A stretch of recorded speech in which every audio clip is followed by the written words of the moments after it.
Welcome to Effortposting Weekly. This is week 2. Well, it's technically our second week, but only the first episode that anyone's actually going to hear because we lost the first one. So I guess, like any good show, we have a missing episode, and I'm going to do my best to find it, but I've been looking for it for a week, and I just don't think it's going to appear randomly. And as usual, your hosts Neetzsche, which is me, and Infinite Zero. Yay. And so we've got a fair bit to cover. It's been a really packed week in politics. A lot of happenings. And I'm certainly not getting tired of winning, are you? You can never get tired of winning. You think you're tired of winning, that just means you haven't won enough. And so I think the first major thing that comes to mind when we think of the last week or so, obviously we've still got aftermath from the election, and leftist tears just haven't stopped flowing, and they taste so sweet. Alright, so basically I think the biggest, the most affected group of people by the election's result are actually the media, because honestly it looks like they're imploding just based on what they're choosing to report on. They're basically trying to spin the narrative in any way possible to shit all over Trump and shit all over his family, as well as try to make people lose confidence in the people that he's electing with his transition team. And honestly, every single time I see someone else that's been elected, I just think he's winning even more. This is insane. Yeah, I honestly don't know why anyone would actually pay attention to the media anymore. They've went on for the past 18 months saying, "Oh, don't worry, Trump will never win. He's got a 1% chance, got 0.1% chance. So we've already rigged the polls. He's not going to win." But then it comes out and he sweeps it completely. Yeah, you've seen that infographic, right? All the backing that Clinton had, all the money and everything like that. Celebrities, past presidents, the current president, she still didn't win. Yeah, it's I don't know, you rarely ever have the current president campaigning for the next president. Usually it's just, okay guys, I've done my job, next person can come in and hopefully they'll continue doing well. I know, I don't know the last times the president was campaigning, but Obama, he was basically acting like a Clinton spokesman. A paid shield? Thank you for correcting the record. Well, I think this is true. Obama will go down as perhaps the worst president in the history of the United States! Exclamation point. I don't think there's any arguing with that. What did he do exactly? He tripled the national debt?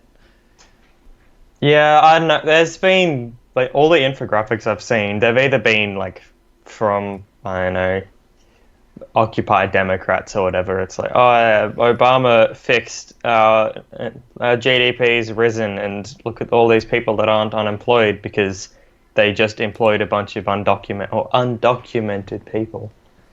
So, oh no, we've hired 2 million extra people and 0 extra US citizens. But I don't know, I just honestly couldn't be bothered. During the Obama presidency, that was when I just didn't care about politics. It was just, alright, stuff's coming up.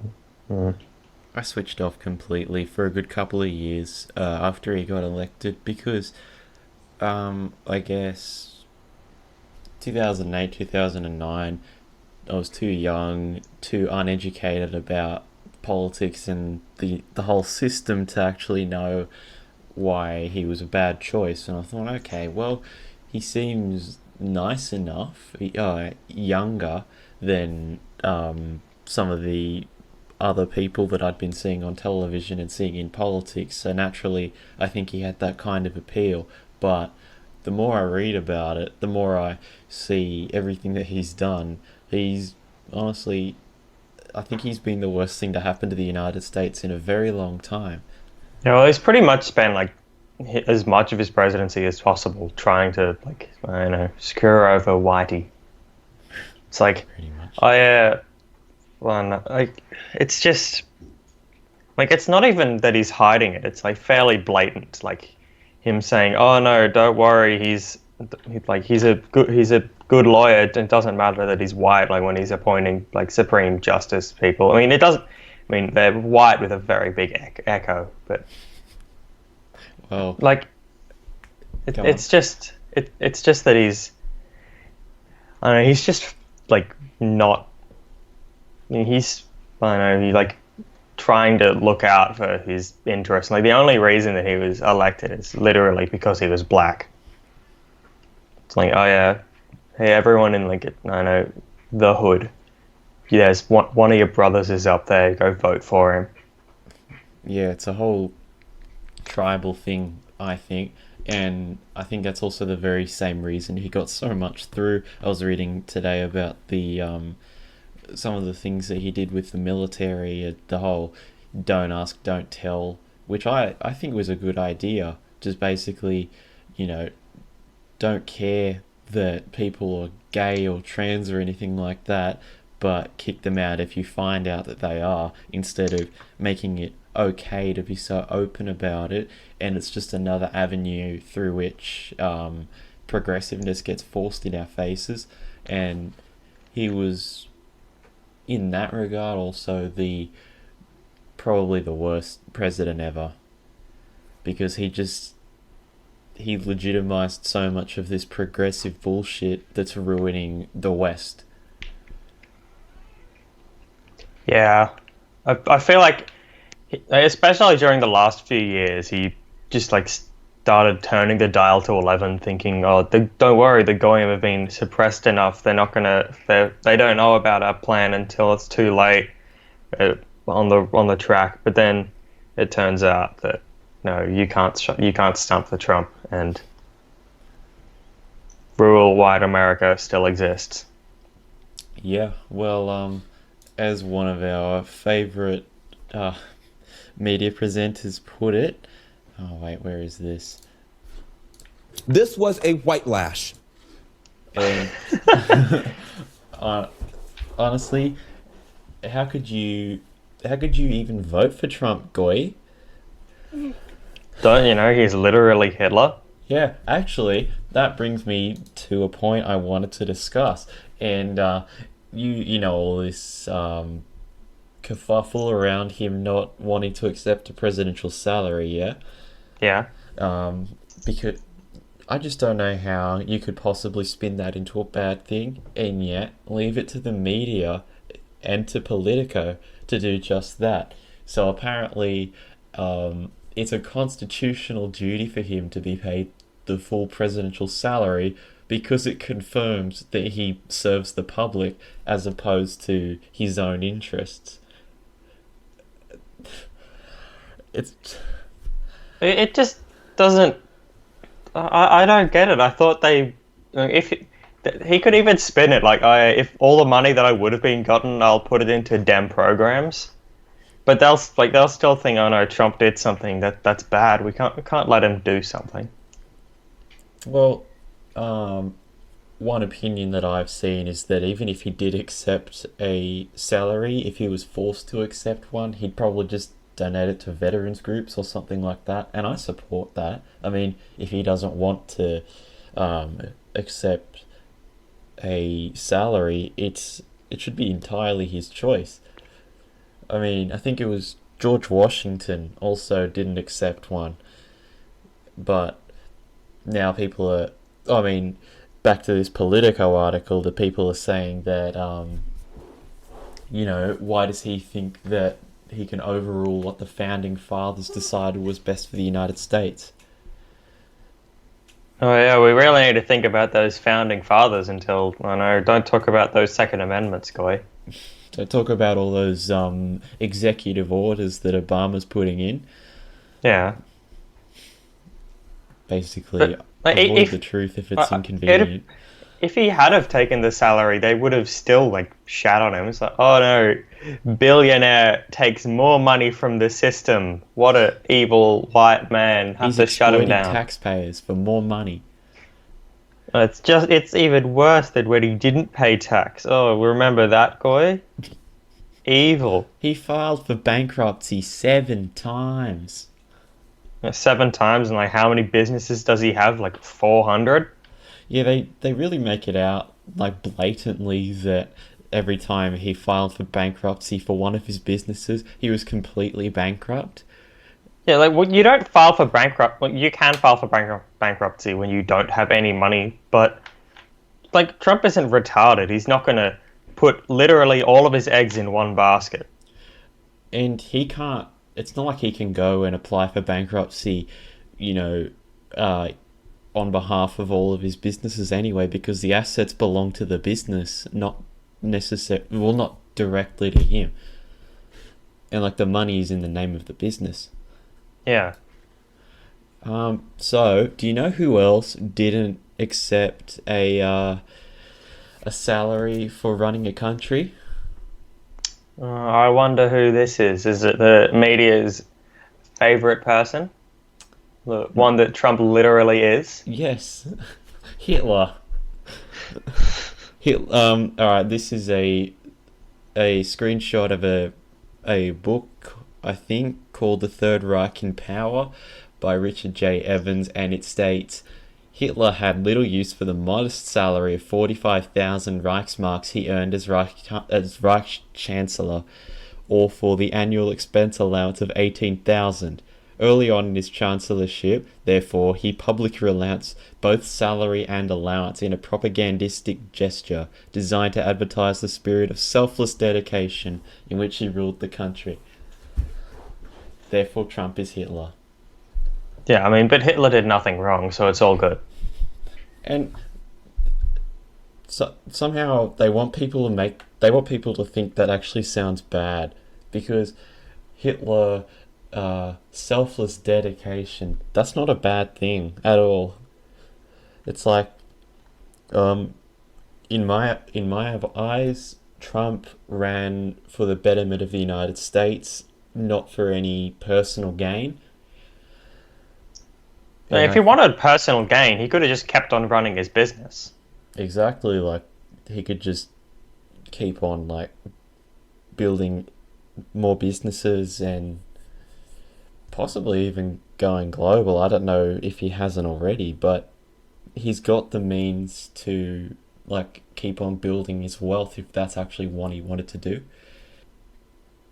Yeah, I've heard a lot of arguments from lefties and things that I've talked to that it's he's only doing it for the power, or he's only doing it just to see whether just because he wants to win. It's like, I mean, Trump's been like having speeches and stuff with TV shows, and I know he was on like Oprah like a while ago before. I don't know. I mean, I know Oprah like denounced him, but Really, it's like saying that, I don't know, the way this country's going is horrible and we need someone to fix it. And like people have been asking him repeatedly, are you going to run for president? I think what he said was, I don't want to run for president, but I might have to. Or someone needs to fix this country, and if it has to be me, then I'll do it. yeah. And when that person said, if you hate the country so much, why don't you run for president? And he said, oh, be careful. And the best thing about that is the person that asked him had like a Stein and a Berg in their last name. So. What was it, Steinberg? It was I don't know whether it was Steinberg or something, but it was a very Jewish name. Jesus. All right. So I guess we could probably go back to the media's misinformation and their blatantly incorrect reporting on what Trump's doing. And, well, that brings me to hashtag Trump steaks. You saw all this, right? Yeah. He ditched his press pool or whatever they're called, and he went out to get a big juicy steak. Breaking news, Trump ate some food and didn't tell us. and suddenly they act like they care about him because he needs the press to take care of him, to know his whereabouts, because he has responsibility as the President of the United States to, I don't know, stay safe, stay monitored. Yeah, we have to make sure that every little... Like, if he accidentally slips up or if he does anything, then... Oh no, don't worry, we've got like 17 cameras pointing at him. Yeah, and I've actually got some clips from some news reports on it, and I don't know, I just don't know how anyone believes it, and I'm just really glad that mainstream media is losing popularity so rapidly that this didn't actually cause too many people the displeasure of having heard it. The president-elect just left without telling pretty much anyone anything, is that right? He decided to go out to dinner without alerting some of his key staffers as well as the press. It appears to be yet another misunderstanding of exactly how much gravity his new title as president-elect holds. A matter of national security. They're still trying so hard to, well, slander his name, actually. Still make out like he has no idea what he's doing. There's really no other way of looking at what they said. Yeah, it's just like, he went out and got dinner and they're acting like he just, I know, called for the execution of gays. And leave that to Pence. Yeah, Mike, this dial goes to 11. Mike, good night, sodomite, Pence. The thing is, like, you don't even know if that's true or not, because, I mean, on one hand, it's like, oh yeah, like, oh no, like, the media's going to say that he's going to electrocute gays, even if he said, if he said anything, like, remotely, like, traditional or whatever, then they'll just say that he's literally Hitler. But it's really useful, because it's like, people say, oh no, I'll assassinate Trump and I'll take him down, but then you just... Oh no, if you assassinate Trump, then you're just going to have evil Mike Pence taking control. Yeah, I do like that, the theory of assassination insurance, and yeah, he'd be pretty viable to run the country on his own, I think. He seems pretty reliable, and also I was really proud to read that he's like the most conservative vice president in the last 30 years or the last 40 years or something. Yeah, well, I don't know, Pence isn't a very Jewish name, so, I mean, that means that he's not a major neocon and he's not a leftist, so... And he's not a conservative. Yeah. He's a traditionalist.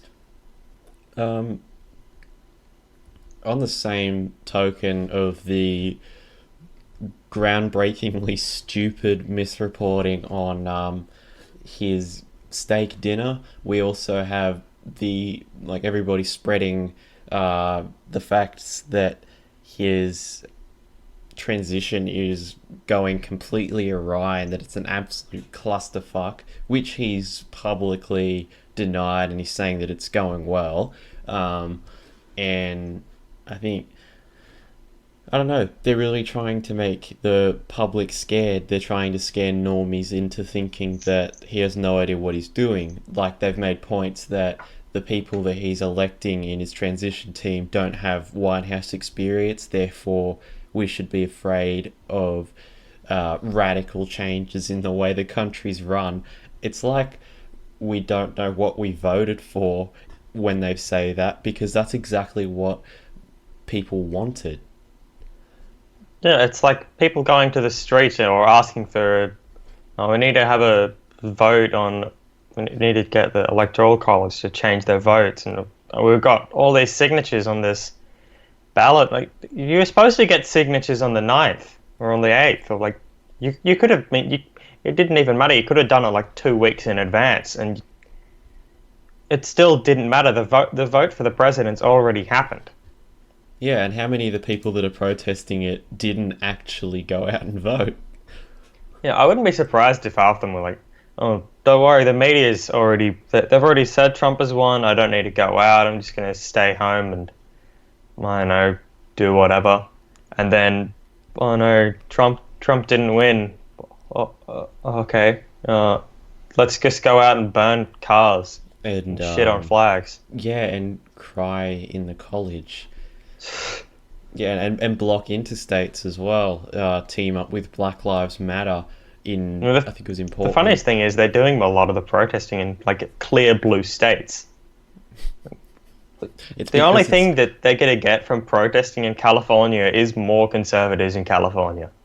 The only thing they're going to get from protesting is a hug box, which is really what they want, because they're way too cucked to actually make a move and change something. Like, conservatives said that had Hillary's poll rigging and election rigging actually been successful, that they would have, started a civil war, just like it'll probably happen if the Electoral College actually, faithless electors or something like that, and they choose Clinton or Barney Sanders over Trump, then we'll have a civil war, because that's obviously undemocratic. But the libtards that are protesting could never do that. I mean, they can tweet about wanting to kill all of the conservatives that they know, and saying, I'm going to go and get a gun and shoot Trump, or can somebody blow his head off for me, please? But they'll never do it. They're afraid of guns. Like, need I remind you of that Jewish reporter who went and shot the AR-15 and he shot himself? It was like a bazooka. It's because they lack the agency to actually go out and do anything. That's why they'll always settle for getting therapy dogs and chocolates and marshmallows and warm, snuggly blankets, and they'll go to the college and their professors will let them off their exams because they're never going to be useful for anything. Like, if the worst thing that happens in their entire lives is Trump getting elected and this is how they react, then there's no hope for them. It's like, oh no, someone voted for the president that I don't want. Where's the Play-Doh and like kittens? Yeah, and the thing is, they complain about the status quo. They want it to change so much. Like, we want immigration, we want a female president. Like, she worked 40 years and she's the most qualified for this position, but they won't actually go out and get it for her. They lost the meme war, which I think is a really, really big contributor to Trump's victory. As much as the media plays it down or tries to introduce the alt-right as some sort of hateful, racist, neo-Nazi cult before people actually find out what it is for themselves. I don't know. It's just, they won't ever have the edge because, like I said, they lack agency. They couldn't build decent catchphrases even if they tried. It's like, well, Hillary's entire catchphrase, love Trump's hate. Like, your catchphrase involves the other person's name. So whenever they're going on Hillary Clinton's website or there's a poster, all they do is get reminded of Trump. There's make America great again. That's it's positive and it inspires change, and you think, oh yeah, I will go out and vote because it's very important. Rather than oh yeah, I could go out and vote for the status quo, but it doesn't really matter. And again, they could go out and vote, but will they? Because they could go out and do anything they want, theoretically, but they just won't. They're too afraid of the real world. They're too afraid of the things that they've been told to hate because they're too content with being wrapped up in lies and the narrative that they get fed by universities and schooling and the left to question anything. Are you still there? Yeah, sorry. Okay. I thought there were issues with the recording or something. So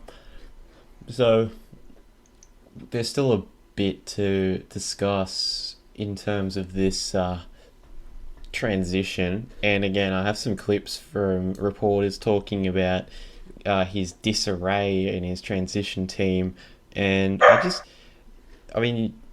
you can just hear that they're really, really, really trying to well, I guess they know that no one's going to believe them, but they know what they have to say.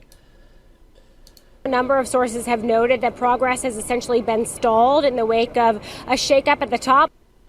And on top of that, there's another clip. I think that last one was from Fox News. This one is from a CNN breakfast show or something like that.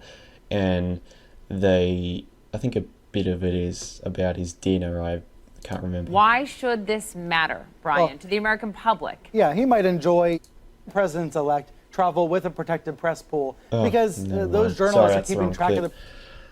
But you get what I'm saying, don't you? The whole... I don't know, I guess they know how much people distrust them, but they keep at it, and I don't understand why. I guess they feel that, like, oh, don't worry, if we push the envelope hard enough, then eventually people will just, like, continue to believe us. But or it's like, oh, the master plan's been written out, and it should all go perfectly fine from here. But they went too hard, and now no one, like, listens to them, and no one cares. Yeah. All right. Where do you want to go next? I don't know. Talk about So I don't know. There's just, I know, there's just lots of, like, little stuff, little things going on, like I don't know, celebrities and stuff coming out saying that they voted for Trump or they would have voted for Trump, like, you know, the Aryan Princess Taylor Swift. I voted for announced on a MySpace that she voted for Trump. So I can't believe Paul was right again. I know. I can't believe it. I honestly thought that it was just some really hardcore fanboying, I should say, in that they're like, I don't know, the amount of threads I was seeing that, like, Taylor Swift was a neo-Nazi and all these things. It just looked like insane laughing to me, and I didn't believe it. But honestly, I couldn't be happier that Paul was right yet again about Taylor Swift. And also, I think in the past few days we had Kanye talking about Trump at a concert.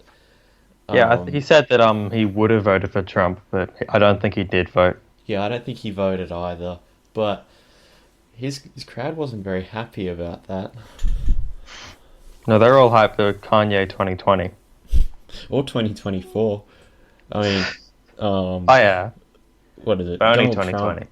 Actually, no, we need Trump 2016 to 2024, then Eric Trump 2024 to 2032, and then Barron Trump from 2032 to 2040, and by then we'll have uploaded Trump's consciousness to the internet, and then he can rule for the rest of time. Yep. Oh, okay. Speaking of Trump, again, another small yet ridiculous news story. This one was covered on Fox. It's about a certain Dunkin' Donuts store. I don't know if you heard about this, but they're getting in a fair bit of trouble for a new donut that they just launched, and I'll play the clip for you. A Dunkin' Donuts is stirring up some controversy when it comes to President-elect Donald Trump. Take a look at this. It is happening. An Arizona Dunkin' Donuts It is happening. creating a donut in honor of Donald Trump. The coffee shop is calling the latest creation America's Donut. Red, white, and blue frosting that says Trump as in Donald Trump, president-elect, and the other donut says wall, as in the U.S.-Mexican border. Families are being separated. This is a reality. I mean, I commend the Dunkin' Donuts, but God, the reporter is stupid. And she said, I hadn't heard of that. That's hilarious. And she said it's literally, it's happening. It is happening. And yeah, it's happening. You could have prevented this. I tried to warn you. I wonder how much Trump paid them to make those donuts. That's the funniest thing about like shills when like they go on there and then they ask you how much you were paid by, I don't know, Trump or... I know you can't even like pick a major media person because they're all shilling for Hillary. Well, they were all shilling for Hillary. Now they're all, I don't know, suicide watch. Yeah, they all release the tax records and it's all just income from CTR. Thanks for correcting the record. 6 million payments of 0.02 shekels. Thanks for shilling with us, goy. Damn, okay. Okay. A little bit more to do with Trump, and then we do have a bit more to discuss. But still in America, did you hear about this petition in New York where they actually got his name removed from an apartment block? That's just dumb. They were embarrassed to live near it because they had his name on it. So they petitioned the council and they got his name taken off. I just can't believe it. How long had that been on that building before Trump ran for president? He probably owned that building for 20 or 30 years at least. But oh no, now he's running for president, or now he's won presidency and he's evil, mean, racist, I'm scared and need my safe space. How could you have a hate symbol literally on the side of a building? It's worse than if there was a swastika on there. Wow. No, I think it's about the same. Yeah, I guess. And of course, well, half of the council's budget would have gone to getting the name taken off the building, and the other half would have gone to reparations for all the triggered minorities. But of course, what else we expect from New York? New York? New York!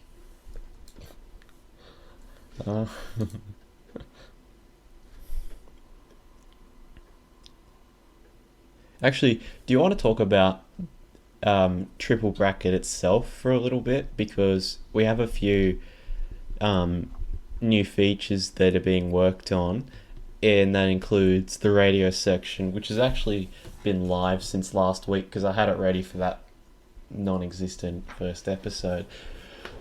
But we're also working on a forum, and well, we're not entirely sure about how membership should work. We haven't really talked about it a great deal, but what do you think, Infinite Zero? I don't know. I feel like you can. There's the comment section you can log on. The forum, I guess it's more like you'd use it more for just general topics and stuff. And I guess you could.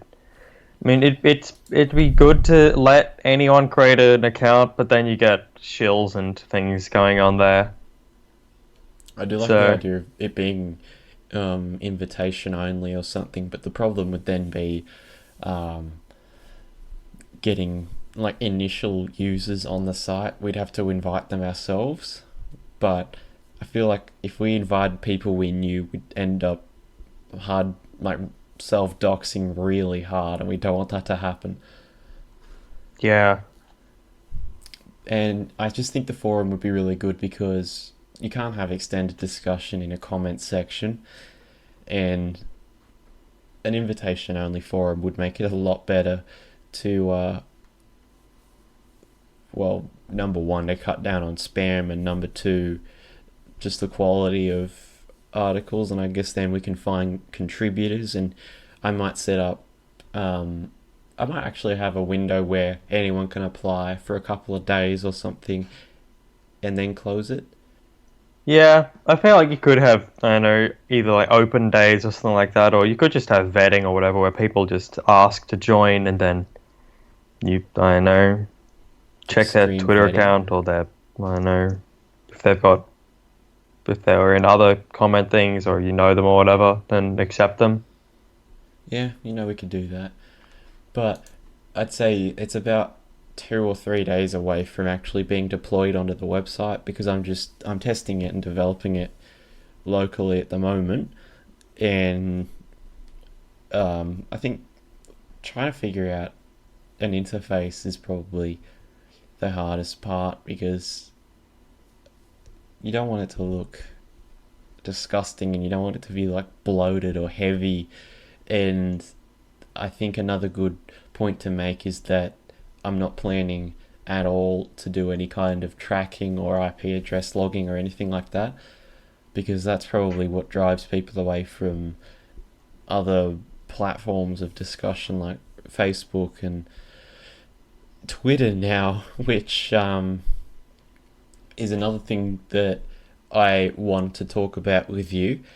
Do you know that they've introduced like a whole amount of tools for like censorship and reporting and getting people's accounts deleted?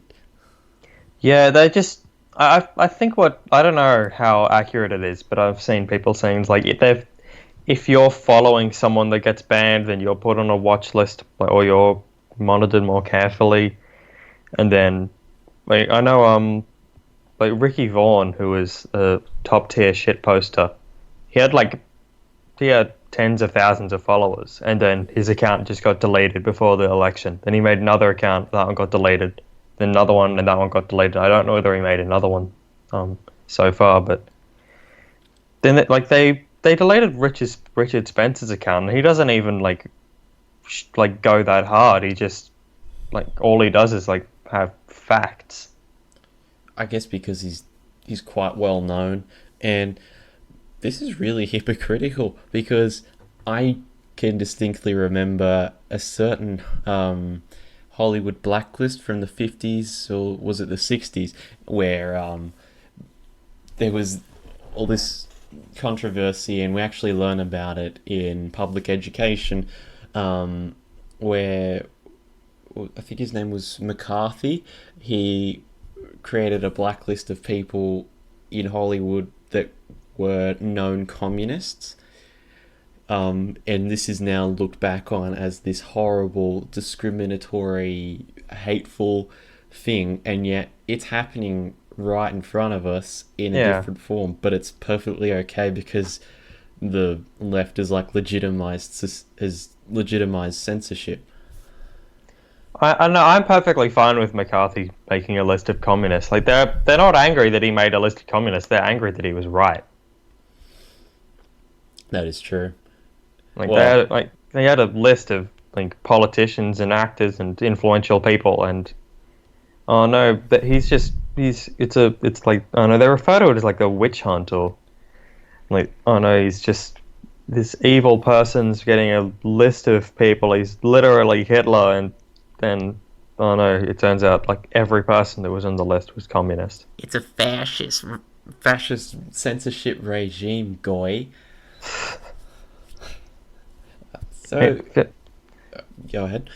Oh, I was just gonna say, fascist is it's transformed from a political ideology to just, oh no, it's bad, therefore it's fascist. It's transformed from political ideology to the opposite of what the leftists like. Because it's, again, if you disagree with them, you're literally Hitler. Which, I don't know, I guess compared to some of the shit they pull, and, I don't know, the state that the left is in, it's not actually such a bad thing.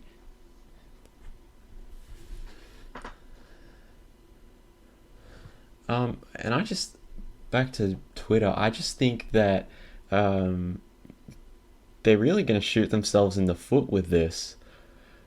If they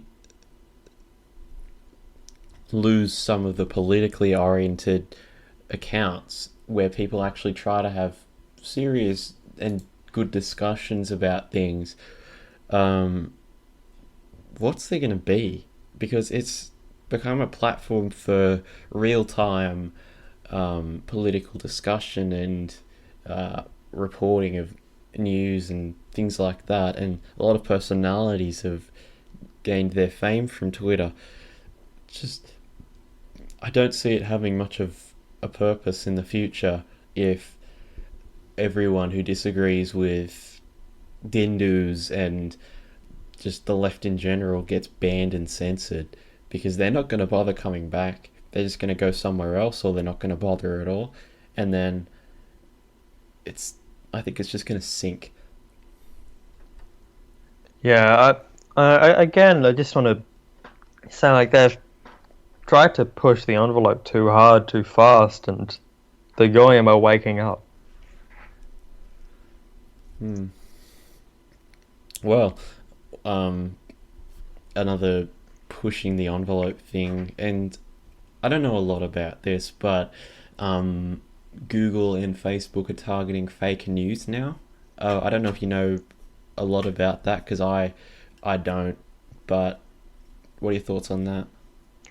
I've seen that they're targeting fake news, but I don't know whether they mean, like, fake news as in, like, written by, like, I don't know, Trump is literally Hitler fake news, or whether it's, like, fake news that's, like, I don't know, 2040 racial minority that they're counting as fake. I feel like they're going to use fake news as anything that's not mainstream media. From memory, there was an article on one of the bigger news networks. I don't know, I'm just going to throw out MSNBC as a guess, but they're discussing that it was fake news that won Donald Trump the election, where they just spread blatant misinformation and racially biased facts and things like that, and that they trust fake news sites more than the media, and that they kind of need to take the control of the narrative back. Yeah, it's I know they're saying, like, fake news. It's just, I don't know, people are saying news that we don't like. I think again they're just used to having, like, that stranglehold on what people hear and what people think ultimately, and all the money that goes into constructing, like, these lies that they spread, and putting together all their rhetoric, and how they try to spin Trump as, like, this buffoon who doesn't actually know what he's doing and everything like that. They are realizing that it isn't really working anymore, so of course they have to extinguish it completely.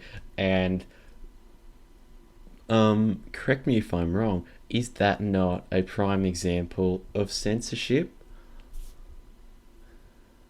Oh no, but it's not censorship because it's hate speech. Of course.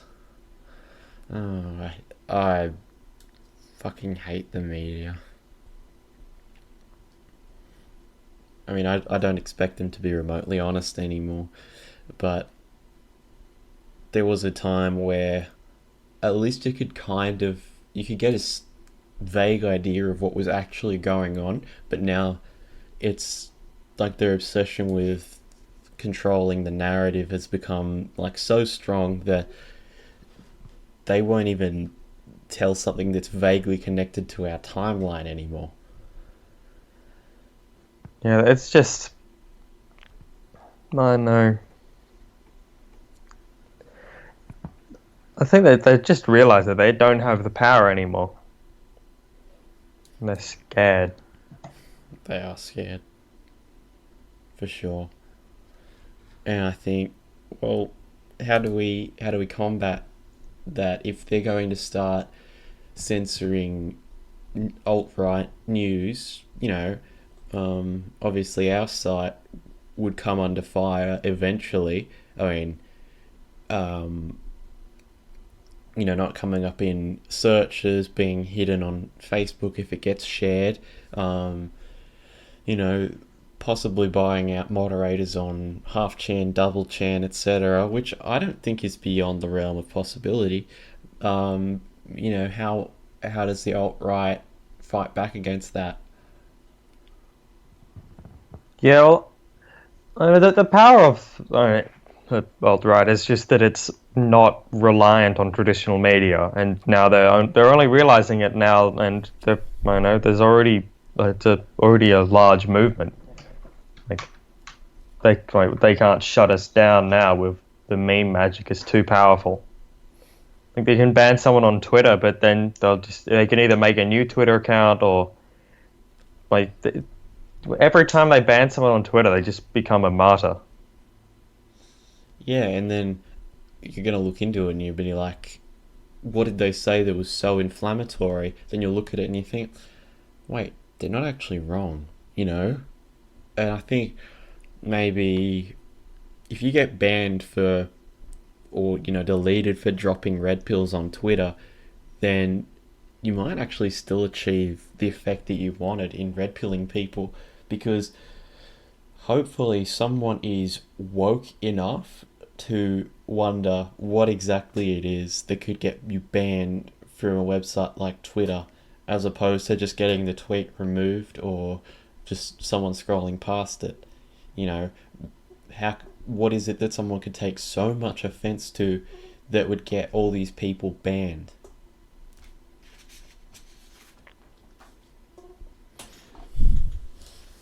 Yeah, I don't know. It's like, I know, every time that someone gets banned, then all it takes is just one person thinking, oh, that person wasn't that bad. Why are they getting banned? And then they're banning people for doing really small things. So then you just go on and if they're gonna call me a Nazi because I posted a graph of IQ, or I posted racial changes in the US. Look, I posted those gun crime statistics that no one likes to look at. Yeah, they call you a racist anyway, so then you just become a normal racist. Although, in that, the effect of being called a racist, I think, it's diminishing every day, because the more people that wake up, the more people are going to get called racist, until you get to a point where it's like, enough people agree, it's like, just shut the fuck up. I don't care if you think I'm racist. I don't care if you think I'm a sexist. Or misogyny, or anything like that. I hope it happens. I mean, the more people that are red-pilled, the better. Objectively, it's not just because we want more people following our political ideology or subscribing to our narrative, but at least ours is backed up by objective fact. Yeah.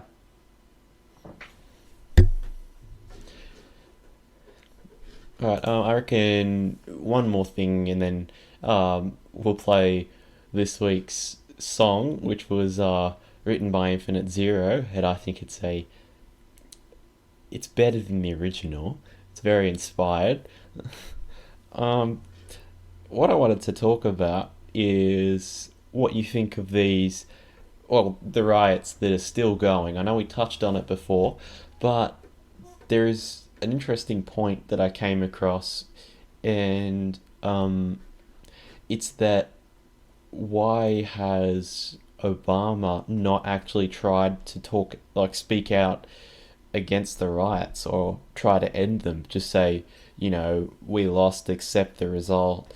I know you're unhappy, but we can carry the message forward in other ways. But he's actually not saying anything about it. So basically, he's encouraging it by not saying anything. What do you think about that? Honestly, I'm perfectly fine with these riots and things, because one of the major things that red-pilled people was Ferguson and thing. Like, it's just like, I don't know, like, this person committed a crime and they were shot by police, or they were pointing a gun at people and they got like arrested and they died in prison or whatever. And they're expecting people to, and then there's riots, and then like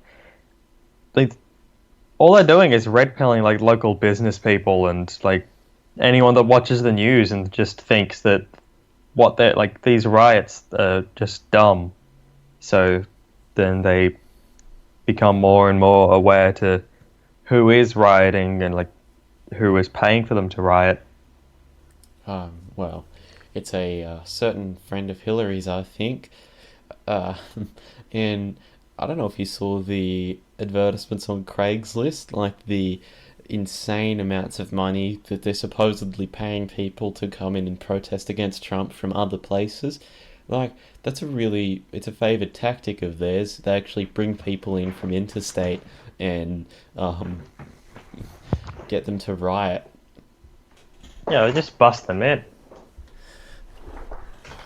Like, obviously someone like Soros funding the riots, the money's not gonna dry up, so I guess they've got as much incentive as they could ever want, and also it's probably most of the protesters' first jobs, let's be honest.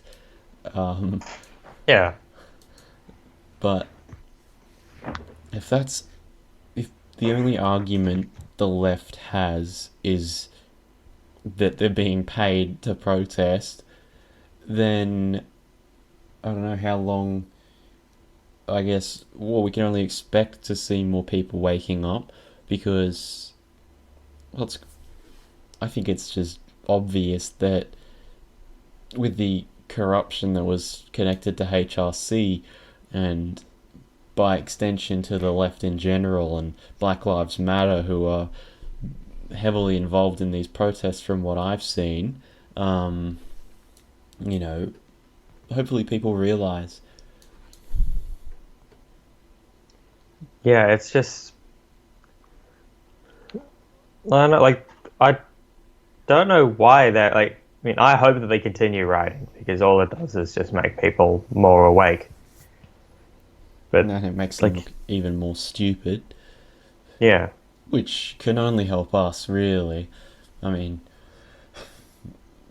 more people that shit on signs in public, the better, even though it's disgusting. It's probably the most degenerate thing I've seen from any of the protests. And I think that, being reduced to a babbling, like, crybaby is pretty degenerate in itself, but that is disgusting. So the more that they do that, the more that they absolutely, chimp out and riot and break things and make a fool of themselves for attention, which is their goal, then the better. And I hope they don't realise that the protesting isn't actually going to change anything. Hasn't changed anything yet. The votes are still the same.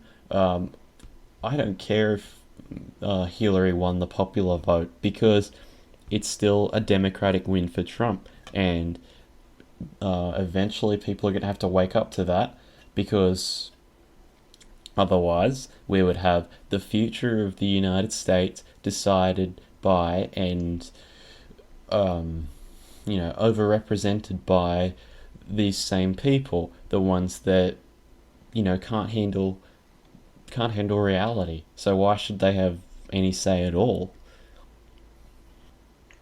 Yeah, it's just, I don't know, it just really, like, they're losing control of the populace. They really are. Alright, so unless there was anything you wanted to add to that, I think we're at about an hour now, so you want to go to the song and then come back, and then something I wanted to talk about was happenings in our own country, Australia. So, do you want to take a short break? Sure. Alright, So this song is called Thanks for the Memetics by Infinite Zero. The vocals are by me, still figuring out microphone and everything like that for recording. Again, this is actually the third song we've recorded. We actually played 2 of them last week. And I don't know, in future we might play them again, but this is our first official song. And yeah, enjoy, guys.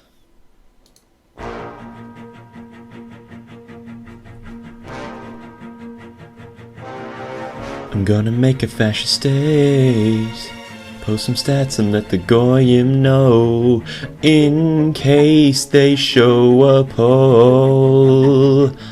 And I want the world to turn far right, but it's the wrongs that tie rope on the street lights. You're a fucking white male, that's the worst you got, better heat up to 616 degrees. Post frogs for good boy porn, thanks for the memetics, it will make the US great, and not get its cock to Sweden. Shit post all day for good boy porn, thanks for the memetics, thanks for the memetics, see, we can't become Anglo-Sweden.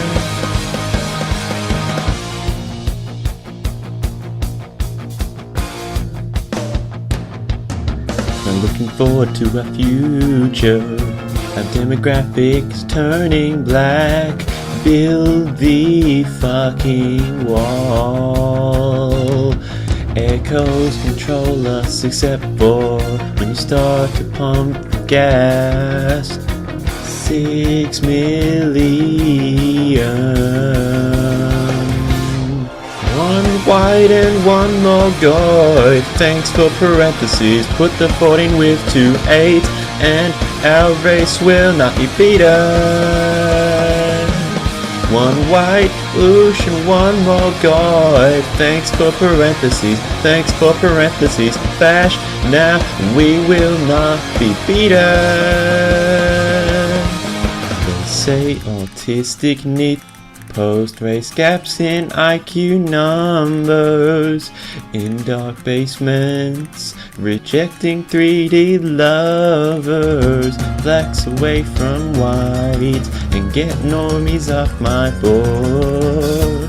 I'm a lighter away from heating some ovens for June.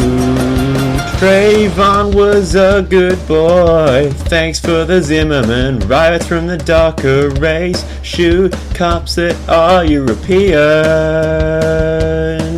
Didn't do nothing, he good boy, thanks for the Zimmerman, he be racist, white Puerto Rican. Bigs make whites unemployed, thanks for the amnesty, Obama and the gang of 8. He makes white feel like a cheated. New York will become Detroit, thanks for the amnesty, it's not racist, it's just HBD.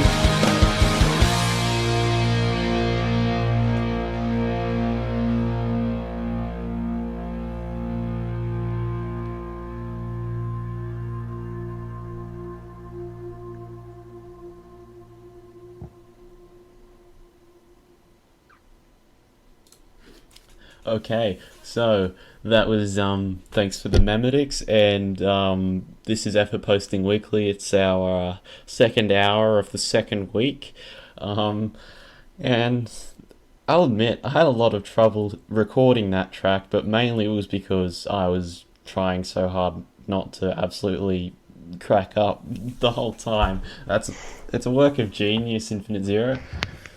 Shit, I started working on it, I'd say, probably over 2 months ago. Wow. And it's just I got nothing to do. I'll just write a line until I eventually had to gather up the agency and finish it. But even then, it was we've had songs in the works for several months, and yeah, I've got another one in the oven as well. It's about 3 verses in. It should be done for next week, so just stay tuned, I guess. So yeah, this is well, hour 2. We've still got a bit to talk about, so I think we should get right into it. And we're going to turn our attention to Australia, which is, if you couldn't tell from the accents, it's where we're from. And still nowhere near as many happenings as the United States, unfortunately. But there was a bit of quality this week. We had a certain ethnically diverse person firebomb a bank in Melbourne, which is the progressive capital of the country. And it's been very interesting to see that the media doesn't actually disclose their ethnicity, and hasn't yet, and probably won't. Yeah, well, whenever there's a story about some crime or whatever, if the media doesn't disclose their ethnicity, then they're a minority. Like it depends on what the crime was, like on which minority it is. But if it was a white person that went and firebombed the bank, they'll say white person firebombs bank. If it's a minority, or if it's an immigrant or Aboriginal or whatever, they'll just say bank firebombed. Yeah, authorities. Motives unclear. Yeah, authority have not yet disclosed his identity. Things like that. And, well, it's hard not to label it as a terrorist attack, honestly, because, I mean, okay, you could pull a knife or pull a gun on a cashier or something. That's a robbery. You could attack someone outside the bank. That's assault. But actually firebombing, that gets a lot of attention. That scares a hell of a lot of people. It's a terrorist attack, and I dislike our current government, but at least when Tony Abbott was Prime Minister, he was upfront and honest about his attitude towards Islam, his attitude towards terrorists, and I think that, Malcolm Turnbull, being spineless cuck that he is, has kind of dropped the ball, but it was something that we could appreciate the government for, and even now it's becoming a threat here. We had that Lint Cafe shooting. That's probably the worst thing that's happened in the past decade or so. I mean, I think we were pretty happening free until that, and of course, you remember how long it took for them to disclose that he was a Muslim. They might never disclose this guy. I mean, I've not even seen his name. They stopped reporting it on ABC and SBS a day after it's become a non-issue. Well, you should never expect actual news from ABC or SBS. Well, no. I mean, ABC, it's like it's sponsored by the government, but that isn't even like the problem. It's just like every single show has some sort of bias in it. Like even all the kids shows.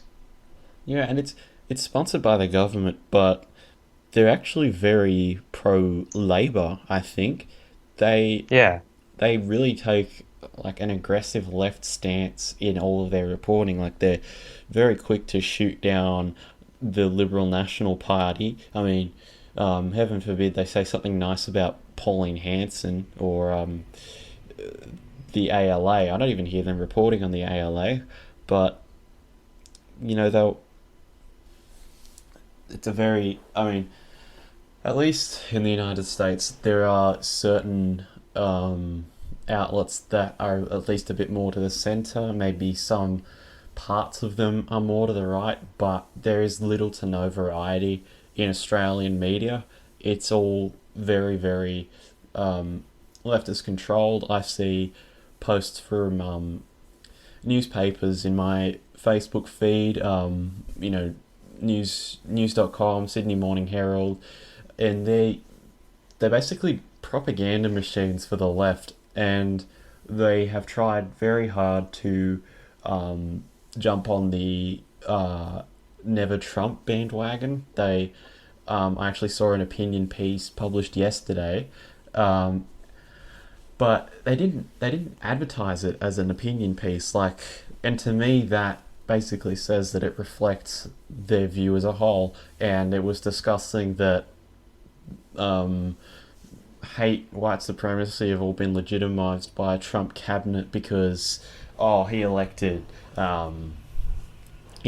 the chief strategist, the guy from Breitbart, and he's elected Mike Pence, the anti-gay conservative Christian. So basically they do have a really, really hard left stance with their reporting, I think, and that's why I don't bother following Australian politics very much. I mean, you can't cover up a firebombing. That's why it was absolutely everywhere, and they tell you just enough to cover it. Well, they have that arbitrary idea of what covering it actually means, but of course, the moment you look at it, you figure out the rest. So, I don't know. Yeah, well, all it takes is for someone to just be a bit curious and I'll just look up a bit more information on this. Like, they think that they didn't release enough info about it. Like, they could just be looking up like any sort of information about it. But then once they find out that specific information was left out in like every media thing, and it's been done for news cycles repeatedly, then that's what makes people question the media. It's just I don't know. They're just like, they put out news stories that are either obviously fake or they're really biased. Yeah, I think a common tactic of theirs is actually passing off opinion pieces as legitimate news and legitimate articles. Which reminds me, actually, it was election day. I had the displeasure of being stuck somewhere without an internet connection for a few hours. So, first place I went was the television, and God, did I regret that, because it was in the morning. It was before the actual election had started, but it was election day for us, and the news hosts had a bunch of people talk in from the United States, and they had contacts in the CNN, MSNBC, places like that, really left news outlets, obviously, and they were using them to spread to, I think the entire state of New South Wales gets that one program of a morning, and they were talking about how, Trump's an idiot to complain about the polling places closing later than they should, or things like that, because he's just afraid that Latinos are going to be getting off their jobs, are going to be finishing doing whatever they're doing and going to vote. He's just afraid of Latino backlash because of his blatant racism and everything like that. And Trump's the one who's spreading fear, and we've heard all this before, but just again, there is absolutely no unbiased news coverage in Australia because facts are a non-object here. Yeah, even in like non-news TV shows, they still have things like I haven't watched it in ages, but there was a specific show called it was like the Gruen Transfer, or just Gruen. I think they renamed it, but yeah, it's Gruen now. It was supposed to be about advertising. It was like a show where they went through a bunch of ads, and there were people who showed how it worked. It was a sort of weird concept to the show, but I found it interesting when before I actually read up on like actual politics and things. But for the like entire election cycle, they just went on like, oh no, look at these ads Trump did, and oh this is like, every single episode they would end it with like some ad for that he did ages ago for like Trump steaks or Trump vodka or like when he was in like a Pizza Hut commercial or something, and like they would just end it like, oh, and reminder, this person is running for U.S. president. Like,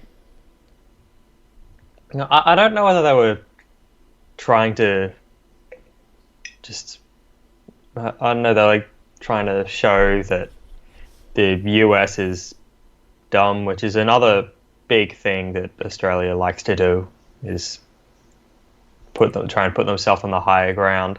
Yeah. Or whether they're just like saying that, I don't know, it was just, it's not even like a news show, and it's not even a show about politics, and they're still trying to work in politics. Yeah, we make fun of other countries, but the truth is Australia is really irrelevant. I mean, we have that, I guess the media could call it the luxury of being able to comment on what happens in other countries, and we don't have all this horrible stuff happening in our own country. But no one actually cares what Australia says, except in Australia we hear about everything happening in other countries through this single lens, and it's really I think it's suffocating, and it doesn't encourage people to form an objective view. I mean, I know that you could just look something up, and I know that you could read about it. You can easily read and watch American news and worldwide news on the internet, but to some people, it's just, well, to normies we can say, there's just no incentive to find out the truth. It doesn't make them ask the right questions that'll then lead them to finding out the truth. It's not a matter of a lack of agency. It's just literally no stimulation at all in the media. Like, you just switch off. It gets so dry and boring. No one cares. Other than when the TV's been on in the background, I haven't watched TV for at least a year. Like, I stopped watching TV even before I actually got into politics and things, because it's just on it. Like, none of the shows I found good. Like, this Big Bazooba Theory, where it's just shit. Like, I thought it was like all the shows are just shit jokes and laugh tracks, and then like, like, one of the weirdest things is going back and watching old TV shows or movies or things after you become red-pilled.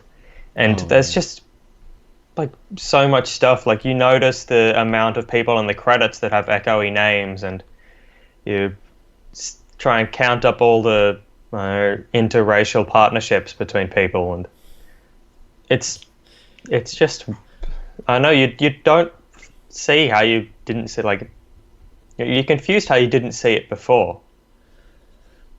Yeah, I mean, you can certainly look back on yourself and just think, wow, I was ignorant. Well, not ignorant as such. It's like, it's wow, like I really had no idea. It's like They Live. Like, you put on the glasses, and then like suddenly everything is clear, and you just like, I don't know, all that was hidden from you and the lies and things, you just wake up and you realize that it's all fake. And another film that I know we've both seen and that I can draw some parallels to is Falling Down. As a red-pilled individuals, I guess we can look at it, and there are certain valid criticisms in that movie, like, of society. I mean, you've got immigrants coming in, and then I know that one guy overcharged on everything, but I look at it as a parallel to immigrants coming in, and suddenly they cost us so much and they give so little as well. I know, and even then, like, they had, like, the movie was like it started off as just like a simple thing, like it was really hot and there was a delay, like he wasn't going, like he stopped driving to work. Like it's just it's almost like symbolic of like you wake up and it's like it's just all it takes is one small thing, like the Ferguson riots or like just everything Black Lives Matter's done, or it could just be like there's been studies where it's like once people are told about that like the change in racial demographics, they immediately become more conservative. Yeah, and suddenly, you know, yeah, it's like you have that moment and you don't expect it. It just hits you and you think, what the fuck am I doing here? You know, what is my life?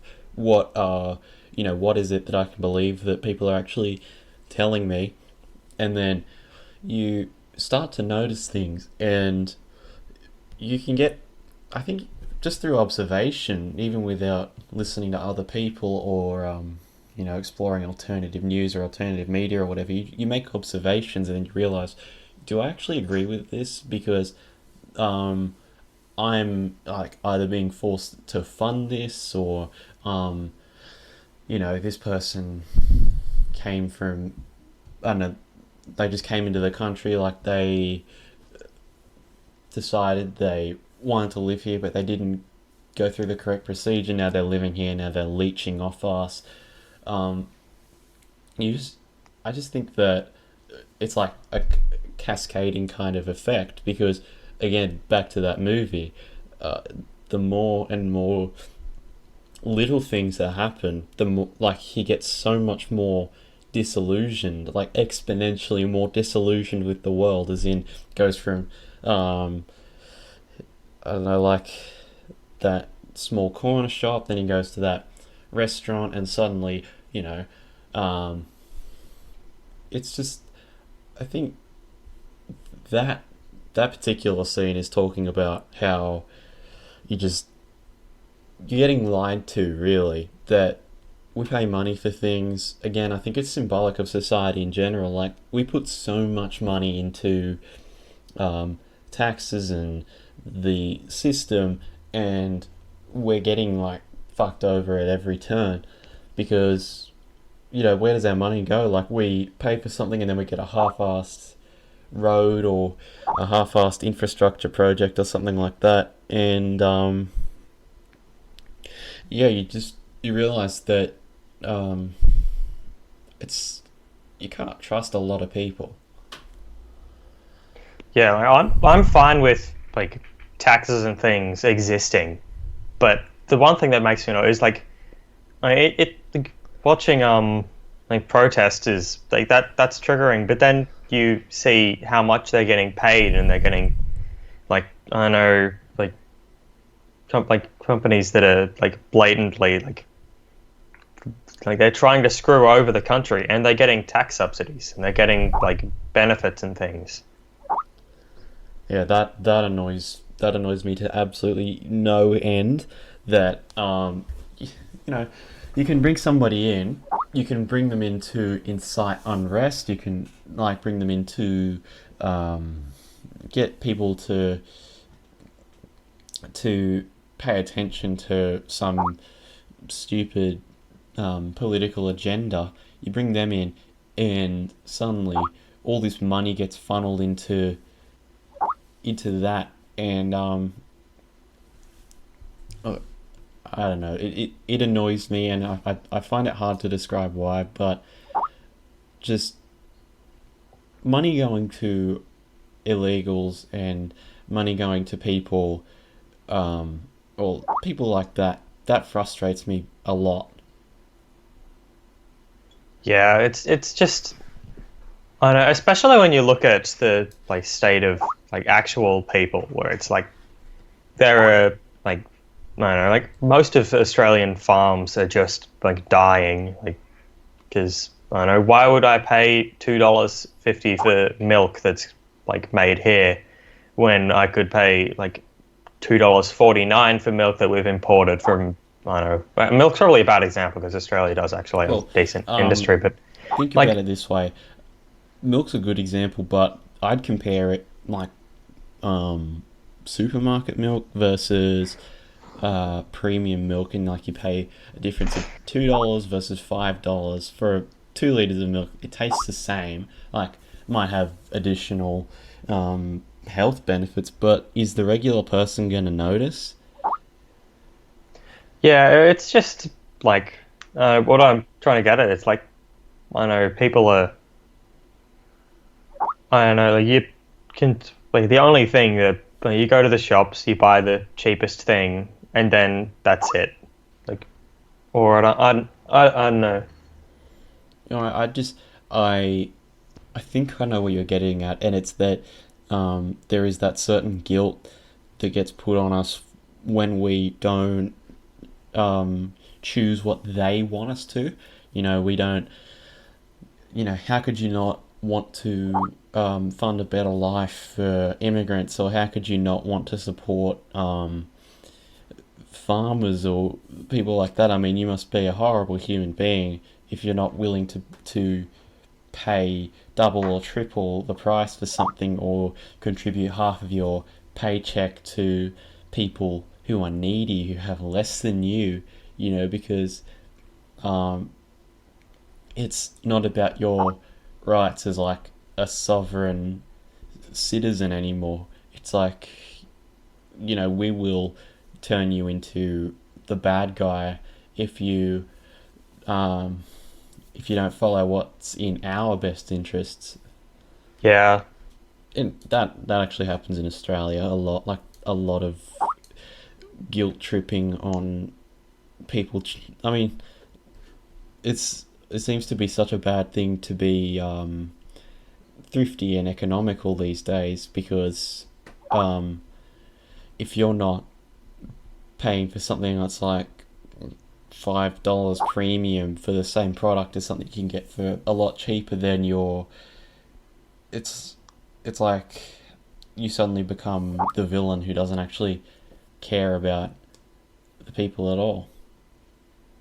Yeah, I'm fine paying extra to help people that I want to. Like, buying stuff at a supermarket for an extra price, like if it's, I don't know, you're buying specifically the thing that's like, I don't know, 10% of this goes towards some like cancer research or whatever, and that's all right, because like you chose to do that. Like, you could have not paid that. But if it's something like 10% of what you earn goes to welfare, and you don't get you a have choice. to do that. Yeah, like that's what really annoys me, where it's like if it was like, as I said before, like, I'd be fine paying like I don't know, however much in tax or whatever, if it was like used to actually help like people, like help people that I either like cared about, or like used to like help the country or whatever, rather than used to, like, I mean, pretty much like paying for like, oh yeah, we'll just like let everyone in, and don't worry, we'll just like increase tax, or we'll just divert tax or whatever. Another way to look at it is, why should I be expected to care? I mean, why should it be part of like the social contract for me to fund these people that themselves give nothing back? They don't help me by existing. Why should I help them? It should be mutual. Like, I don't disagree with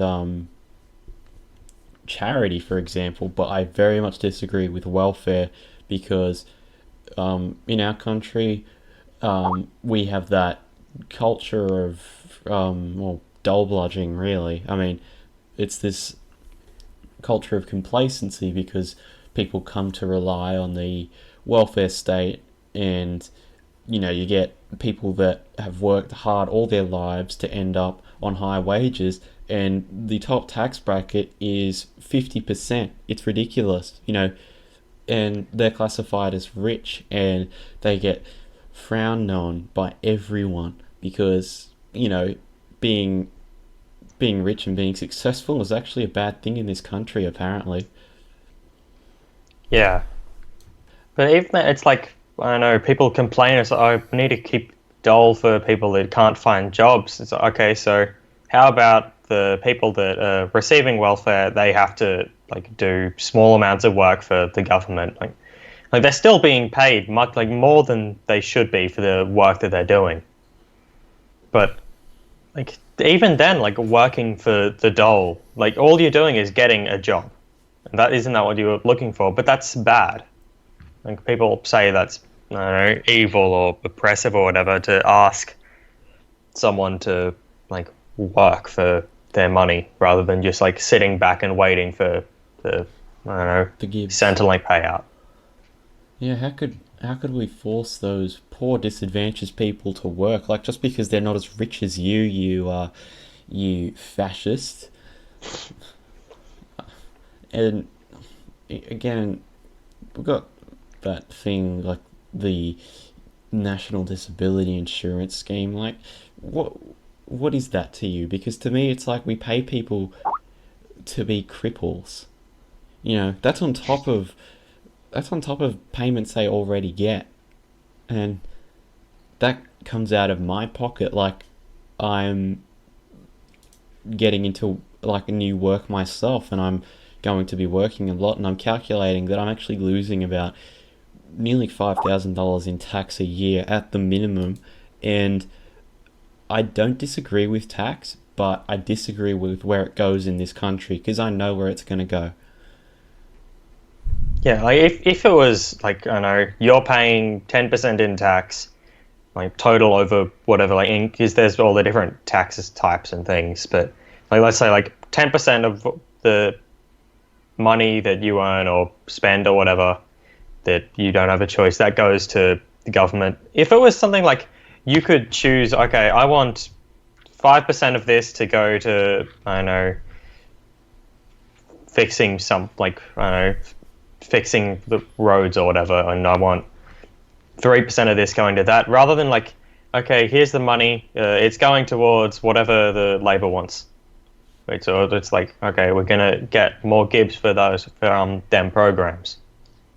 And not to mention that it's like the moment well, I'm not even going to call the Liberal National Party conservatives because they're more centre, but the moment they even try to fix the country's budget or anything like that, just the media is going to shit all over them because it's un-Australian to not want to help your fellow man. And of course the government's latest tax measures attack the working class but benefit the 1%, things like that.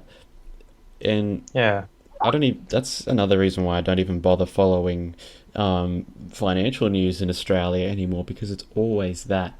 And don't they realise that the working class, they are probably, I mean, they're the ones that they say get disadvantaged. I don't know who qualifies as the working class for them, but I think that the working class that makes only $40,000-$50,000 a year and then pays how much? I think it's probably $10,000 plus in tax. They're the ones that, well, to them, the working class is those that are unemployed, and the rich people are those that are working. Yeah, the rich, you know, it's like the working class are like, if you're actually looking at, I thought like the definition of working class is that they have to be working. No, actually, or it's like working class, I believe it just means that they're part of the workforce, which means, if my memory is correct, it means they're employable, which means like over 14, and I don't know. I don't even know if they have to be actively looking for work, but they probably skew the definition of working class to include absolutely everyone who could be employed, but most likely isn't. And that's who they refer to as the working class. Whereas the real working class, the ones I just described, they're the ones that are actually propping up those people as well. They're the ones that suffer, but they're called rich because they actually have jobs. Yeah, it's like the working class I would consider to be, I don't know, those in a trade or those who have a smaller, I don't know, just like classified in tax brackets. Like if you're actually earning a certain amount of money, like through a job, but it's like not an incredibly high paying job, then I don't know, that'd be working class. But to that, like working class is, I don't know, it's like whenever a news story says something about like something is like oppressing the poor or it's keeping the poor down. Replace like when they're saying poor, they mean like minorities. Yeah, and they don't mean like all poor people or whatever, because it's like all the crime from all the poor people. It's not from all the poor people. And like, budget cuts are going to, of course, affect these people the most, and the government doesn't care about true Australians, only cares about corporations and the 1%. You know, I think the media here has really nailed their, portraying the victim complex of these people who aren't actually disadvantaged. Like, okay, they may have been born into families relying on welfare, and look, I'm not dismissing that. I'm not saying that everyone on welfare doesn't deserve to be on it, but by all accounts, everything I've heard is that most people on welfare don't have to be. They're not looking for jobs. It's not that there aren't jobs in Australia. I know that some people will tell you, I have been looking for a job for a year, but it's actually that they couldn't find the job they want. I mean, just take any job. I don't understand what's so hard about that. Like, there's that saying, beggars can't be choosers. It applies to them. Like, and in that regard, you're unemployed because you don't actually want to carry your weight. You just want to, I don't know, get a job as a gender studies professor or something. And I feel like that is a really, really overused meme, but the problem is it still applies. It's like these people have to demand special treatment. Like, they can't work the same jobs as everybody else. It's like I'm disadvantaged, and I can't work in the job I want, therefore I won't work at all. Yeah, it's like you don't have to get a degree in anything to get a big job. Like, I know, I feel like modern sensibilities is that you have to. Okay, so you go to primary school and you go to high school and then you get your pass all your tests, and then you go to university and you get your degree, and then then you go on and do masters or whatever. Like that, and that's just like the default path. Not everyone should be doing higher education. Not everyone needs it, and not everyone is even cut out for it. No, and the thing is, there is I think doing a trade is a more than respectable job to take up, because we always need trade. And look, even if you do a trade as like a means to an end, I've known a lot of people that do jobs in public service. Like, they'll just take up any vacancies, or they'll do a job in a trade, save up for a few years, which is something that people are unfamiliar with, because then you see people on the dole and they go out and buy new technology. Like, you can just see bogan families at a technology shop and they've bought themselves Xboxes and 4K TVs and all this shit. Yeah, it's like the dole is it's supposed to be spent on pretty much food, because you're getting your housing for free, like food and help looking for a job. Like, it's supposed to be a safety net, not a your job isn't supposed to be unemployment. Yeah, it's like the dole is like, oh no, I got laid off, or my job was replaced by someone and I need backup income. Yeah, it's like, you should only be on the dole if you can prove that you're looking for a job. Oh no, that's so that's so discriminatory.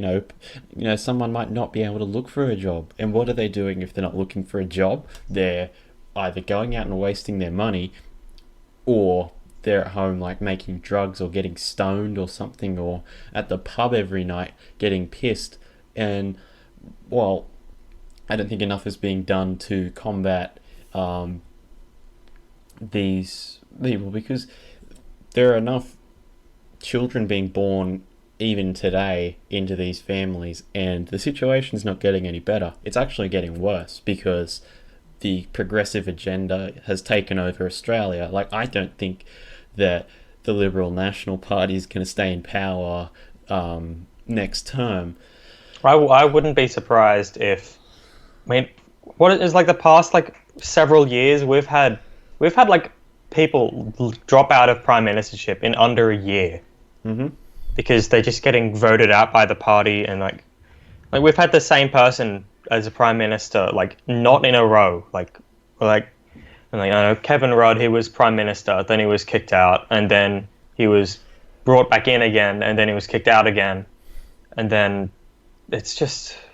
Yeah, he came back in right like a month before the election. Yeah, I feel like no one in Australian politics, they don't vote for the party, or they vote for, like, sometimes they might vote for, like, I don't know, they'll vote for the Greens because environment or whatever, or they'll vote for, I don't know, like, people they don't vote for Liberals or for Labor, they vote against them. Because there's, like, no party that's actually, like, important enough. Yeah, and I think Australia is, well, career politician headquarters of the world, honestly, because no one actually has any views or any policies.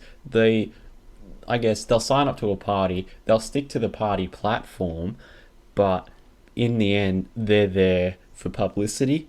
They're there because, I can suddenly complain about the Prime Minister, or I can hint that I'm going to challenge their leadership and start a bit of drama, and then suddenly that dominates the news cycle for a week. It's, would you look at that? The government is in disarray again.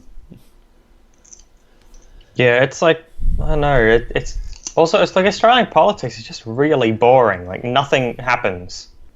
Yeah, and I just don't care about who's in power anymore, because it's more of the same. I mean, obviously, we all get affected by the government's decisions, but they just, when you hear them being discussed, and when you see recordings of Parliament on television, or if you hear it on the radio, it all just seems so inconsequential. They sit there pointing fingers, and they call each other names, and like, who are you? You spent $20 taxpayer dollars on lunch 3 years ago, and that constitutes a scandal.